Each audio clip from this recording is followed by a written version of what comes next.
Hi viewers, welcome to our channel. ప్రస్తుతం మనతో పాటు సీనియర్ జర్నలిస్ట్ దాము బాలా సార్ ఉన్నారు. వారితో మాట్లాడదాం. నమస్కారం సార్. నమస్తే. సార్, శంకర్ గారి డైరెక్షన్ లో కమల్ హాసన్ గారు హీరోగా వచ్చిన భారతీయుడు మూవీకి సీక్వెల్ భారతీయుడు 2 ఇవాళ ప్రేక్షకుల ముందుకు రావడం చూస్తున్నాం సార్. మరి ఈ మూవీ పరిస్థితి ఏ విధంగా ఉంది, ఎలా ఉంది సార్ మీ రివ్యూ ఏంటి సినిమాపై? శంకర్ తీసిన భారతీయుడు 1996లో అది వచ్చింది. అది పెద్ద హిట్ అయ్యి తర్వాత కల్ట్ మూవీగా మారింది. అందులో ముఖ్యంగా అప్పుడు కమల్ హాసన్ గెటప్ అనేది అందరినీ షాక్ గురి చేసింది. అట్లాగే శంకర్ సినిమాలు అన్నిట్లో కూడా ఉండే ఒక థీమ్, ఒక సోషల్ ప్రాబ్లము, దాని చుట్టూ ఒక గ్రాండ్ విజువల్స్, మంచి రొమాన్సు, సాంగ్సు, కామెడీ, ఇటువంటి ఒక కమర్షియల్ ప్యాకేజ్ అనేది జెంటిల్ మ్యాన్ దగ్గర నుంచి శంకర్ సినిమాల్లో ఉండే ఒక ఫార్ములాగా మనం చెప్పుకోవచ్చు. ఆ మొత్తం శంకర్ సినిమాల్లో కూడా భారతీయుడు ఒక విలక్షణమైన సినిమా. అది అప్పట్లో పెద్ద హిట్ అయింది. మళ్ళీ అదే థీమ్తో అపరిచితుడు కూడా ఆల్మోస్ట్ అదే థీమ్తో తీశాడు, అది కూడా పెద్ద హిట్ అయింది. సో 96లో తీసి అంటే 28 ఏళ్ల తర్వాత మళ్ళీ శంకర్ ఇప్పుడు రిలీజ్ చేశాడు ఈ సినిమాని. యాక్చువల్గా ఇది 2017లో మొదలైంది ఈ సినిమా, కానీ కరోనా కావచ్చు, మధ్యలో యాక్సిడెంట్ కావచ్చు, రకరకాల కారణాలతో దీన్ని పక్కన పెట్టి Ram Charan film game changer ఎక్కిచ్చారు. మళ్ళీ ప్రొడ్యూసర్లు గొడవ చేస్తే ఇది ముందుకు వచ్చింది. సో ఈ సినిమా ఎలా ఉంది, ఒక మంచి హైప్తో రిలీజ్ అయింది. ఎలా ఉందని చూసినప్పుడు దీంట్లో యాక్టర్స్ కమల్ హాసన్, సిద్ధార్థ, కాజల్, తర్వాత రకుల్ ప్రీత్ సింగ్, బాబీ సింహ, ఎస్జే సూర్య, మన బ్రహ్మానందం ఒక స్పెషల్ రోలు, చనిపోయిన వివేక్, సముద్రకని, ఇలాగ చాలా పెద్ద కాస్టింగే ఉంది. ఇక క్రూ విషయానికి వస్తే శంకర్ డైరెక్షను, తర్వాత ప్రొడ్యూసర్లు ఇద్దరు దీనికి, Lyca production and Red Giant. Lyca చాలా బిగ్ ప్రొడక్షన్, మనకు తెలుసు, రజనీకాంత్తో అనేక సినిమాలు చేశారు. ఇక రెడ్ జైంట్ ఏమో ఉదయనిధి స్టాలిన్ ముఖ్యమంత్రి కొడుకుది. ఈ ఇద్దరు కలిసి, అంటే సుభస్కరన్ లైకాది, ఇతనేమో ఉదయనిధి ఏమో రెడ్ జైంట్, ఇద్దరు కలిసి చేశారు. ఇక మ్యూజిక్ అనిరుద్ధ్ రవిచంద్రన్, తను ఈ మధ్య వెరీ పాపులర్ అయ్యాడు. జవాన్కి కానీ, అంతకుముందు జైలర్కి కానీ, వీటికి అంత పెద్ద హిట్లు ఇచ్చాడు.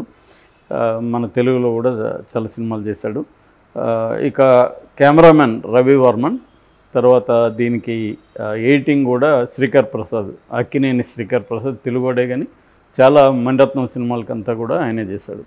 సో ఇక కథలో వెళ్తే ఇది కథ పెద్ద చేంజ్ ఏం లేదు, అవినీతికి సంబంధించిన కథ ఇది అందరికీ తెలుసు. అయితే అవినీతిని కాంటెంపరీ టెక్నాలజీ ఇవన్నీ చేంజ్ అయినాక ఈ 28 ఏళ్లలో అనేక మార్పులు వచ్చాయి. సో అవినీతి పద్ధతిలో కూడా మార్పులు వచ్చాయి, టెక్నాలజీ చేంజ్ వచ్చినాక. సో ఈ అవినీతిని ఆయన పేరు అరవిందన్, సిద్ధార్థ క్యారెక్టరు. సో ఆ అబ్బాయి నీతిగా జీవించాలనుకొని తనకి కొన్ని జరుగుతాయి. సో అవినీతి చేయాల్సిన పరిస్థితి ఏర్పడుతుంది, కానీ తను చేయడు. తల్లిదండ్రులు కూడా అవినీతి చేయమనే ప్రోత్సహిస్తారు. సో ఆ కాంటెక్స్లో ఈ అబ్బాయి సిన్సియర్గా తనకు జరిగిన వాటిని, అట్లాగే ఇతరులకు తను చూసిన వాటిని వెబ్కాస్టింగ్ ద్వారా సోషల్ మీడియాలో పోస్ట్ చేయడం మొదలు పెడతాడు.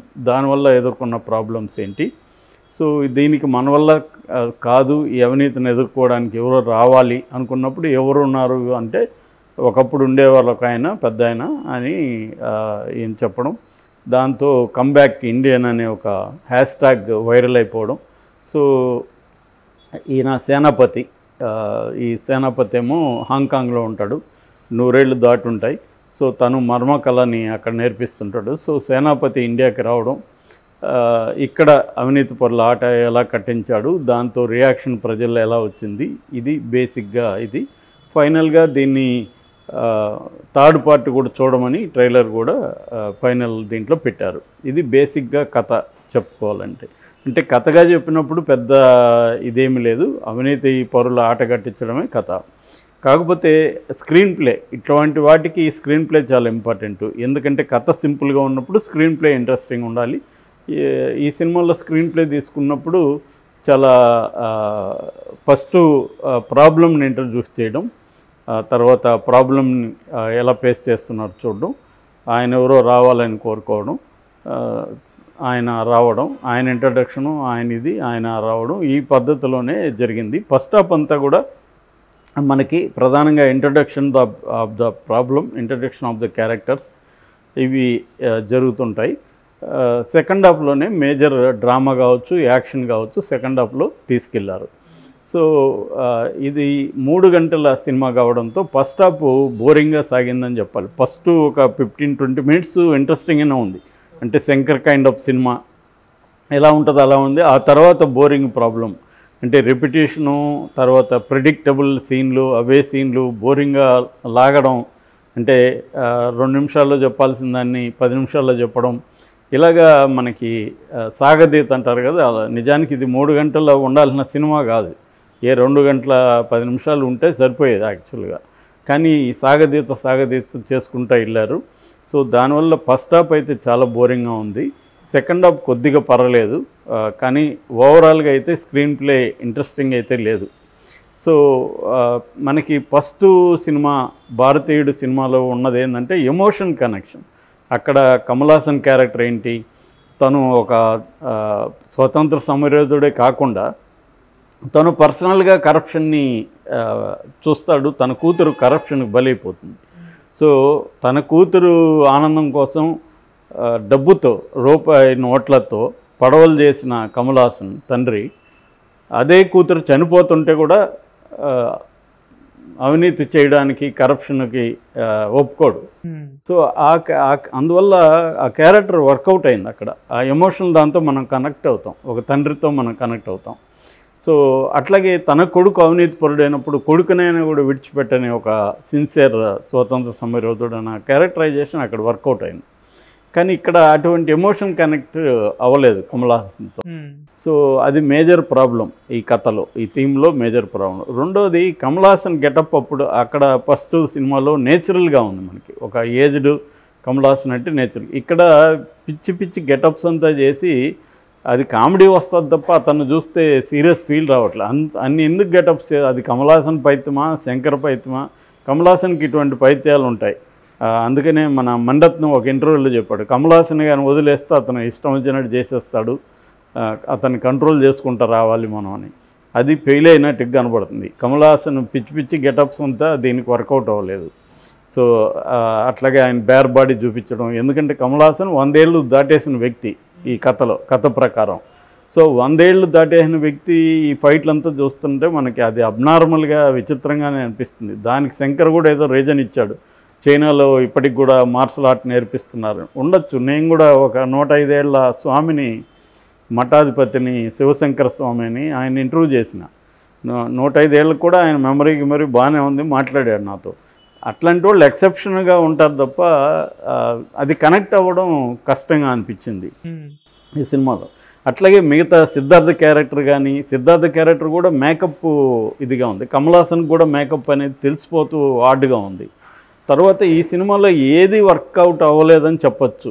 అంటే ఆర్టిస్టులు పెద్దగా, క్యారెక్టర్లు పెద్దగా ఇంట్రెస్టింగ్గా లేవు. కమల్ హాసన్ది పెద్దగా ఇంట్రెస్టింగ్ లేదు.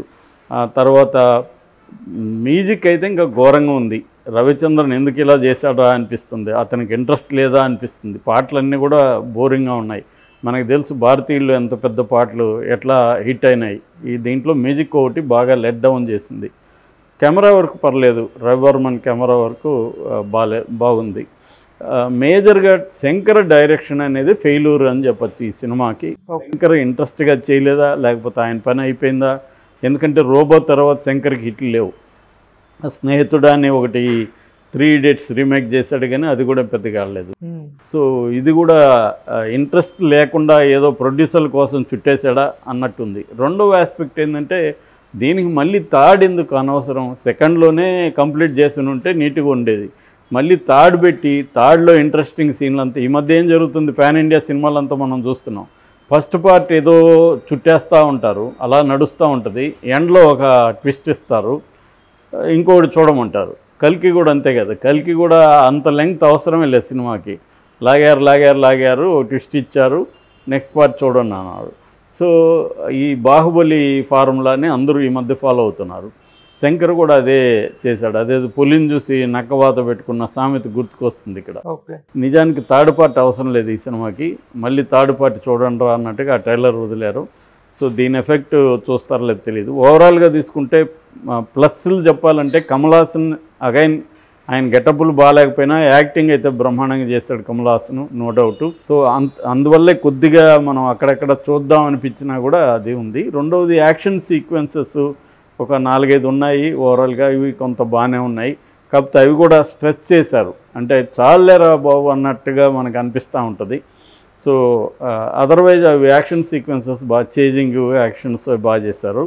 నోటి చాలా బాగా వచ్చింది. అలాగా కొన్ని చోట్ల ఎమోషనల్స్ వర్కౌట్ అవుతాయి. ఓవరాల్గా కమల్ హాసన్